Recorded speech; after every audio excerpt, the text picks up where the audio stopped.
আর্থিক প্রতারণার শিকার হয়েছেন, বারে বারে আর্থিক প্রতারণার শিকার হচ্ছেন। আজকাল অনলাইন জগতে চারিদিকে প্রতারণার ফাঁদ পেতে সবাই বসে আছে। আপনাকে সহজে বা অত্যন্ত বুদ্ধির সাথে, চালাকির সাথে আপনাকে ফাঁদে ফেলে আপনার সর্বস্ব জমানো পুঁজি লুট করছে। এই থেকে কিভাবে বাঁচবেন, কি এর উপায়, কি এর জন্য টোটকা ব্যবহার করবেন? প্রত্যেক শুক্রবার রাত্রিবেলা 7টার পরে, কমপক্ষে 7টার পরে অষ্টলক্ষ্মীর দেবী অষ্টলক্ষ্মীর পুজো করুন।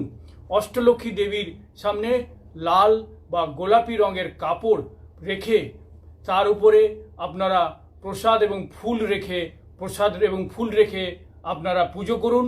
এবং তার সাথে সাথে দারুচিনির যে গুঁড়ো, সেটা কাগজে মুড়ে মানি ব্যাগে রাখবেন। তাহলে দেখবেন অনেক আর্থিক উন্নতিতেও সহায়তা হবে এবং তার সাথে সাথে আপনি যে আর্থিক প্রতারণার শিকারের হাত থেকেও বাঁচবেন।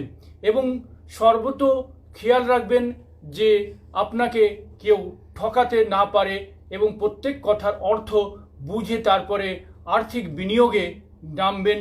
এগুলো ঝুঁকিপূর্ণ। ধন্যবাদ।